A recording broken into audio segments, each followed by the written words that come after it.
Peace and blessings, y'all. In this corner boxing 24. Wow. In this corner boxing 24. 2024. Wow, we right on time. Man, why is boxing becoming what it is? It seems like boxing is becoming a joke now.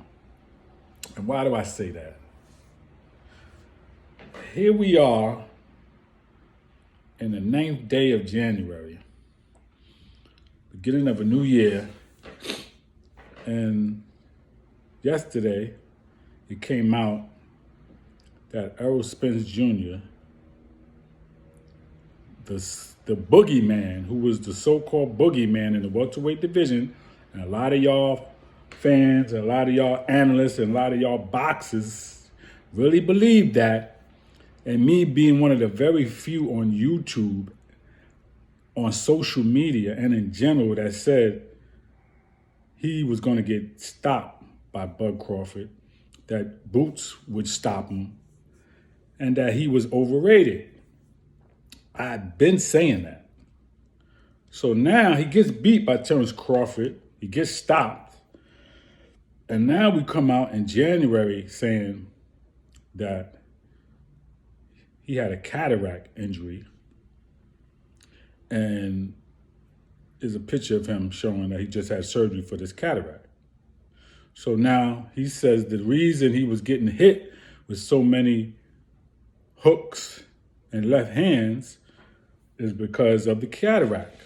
He couldn't see because a cataract kind of blurs your vision, right? I'm not going to say kind of, it blurs your vision to a degree, to the degree of how severe it is. But here's my thing. If you had a cataract injury before you fought on July 29th of last year, why don't you just take care of it? The recovery is 4 to 8 weeks.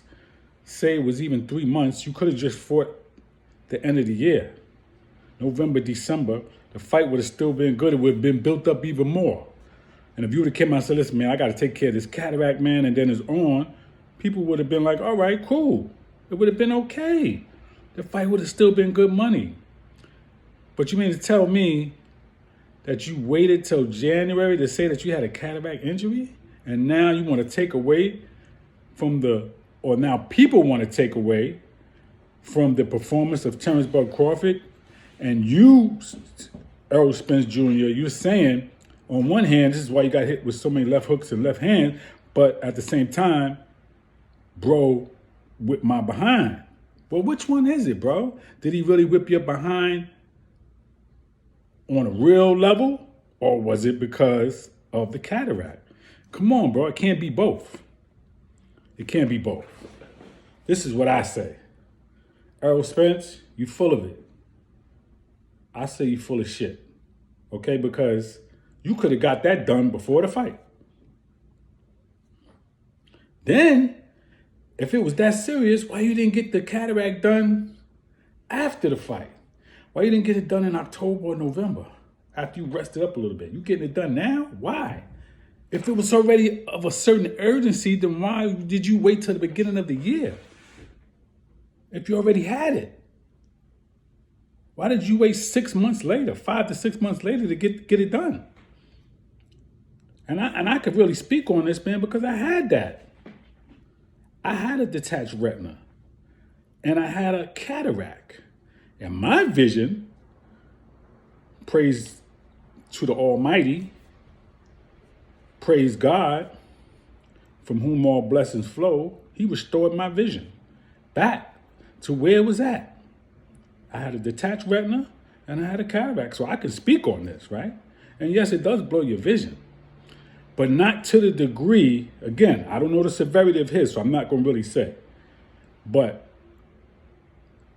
I had a cataract, and I had to wait 6 months before.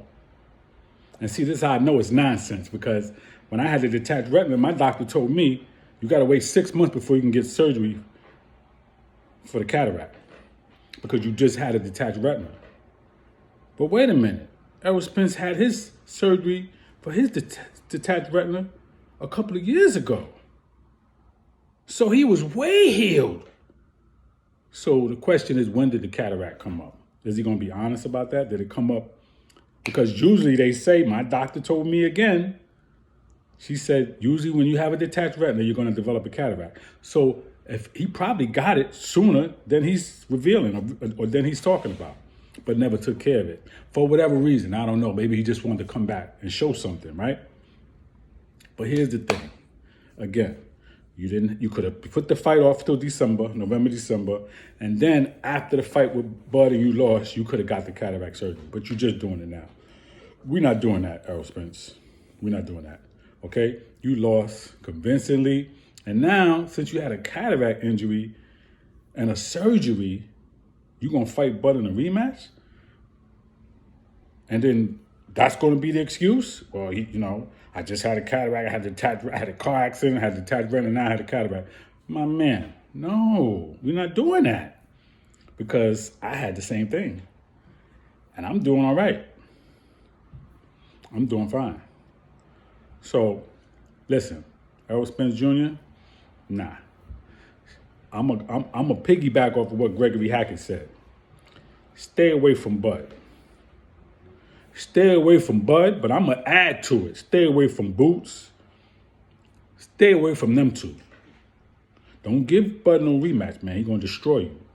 Do not get in that ring with Boots. Your career is done. Leave them two dudes alone, okay? Beat up on somebody else, fight somebody else, see how you do, but leave Bud alone, all right? That's all I really could tell you, man. It might, and you just said yourself, your family's good. You ain't even got to lace up gloves anymore. You said that yourself, going back and forth with some dude on YouTube, right? Your children is good. Your family's been retired. Your parents been retired, and you ain't got to lace up another glove, right? So if that's the case, my man, chill. Because you're risking your health, and you have children, man. You have a family, and you don't want to, and you're still young. So you don't want to do that, man, to yourself. 33 years old, gonna be 34. Chill, man. Just leave it alone. You met your match with Bud. And the car accident, you caused that on yourself. No disrespect, but you did that to yourself.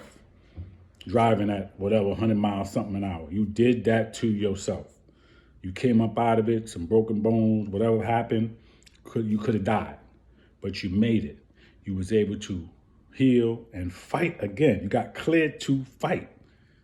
Okay? And then you came back and you put a couple of wins together.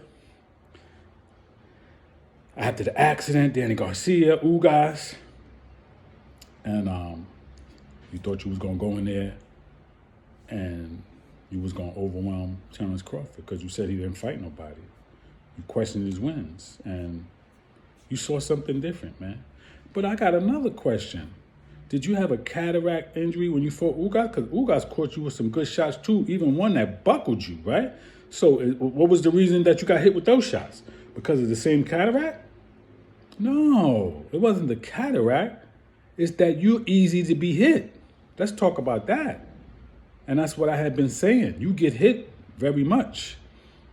Errol Spence, you can't fight no counter punches, man. And you can't fight going backwards. And that's the way to beat you, back you up. So Terrence Crawford, they studied that. And he came out southpaw against you, a southpaw, and you wasn't ready for that. You couldn't handle that. Okay? You probably thought he was going to switch back and forth. But the best strategy was the southpaw strategy against another southpaw. Made you uncomfortable.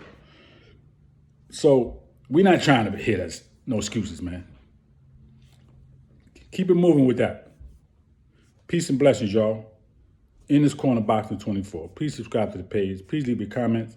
Everybody let me know how you feel. Peace.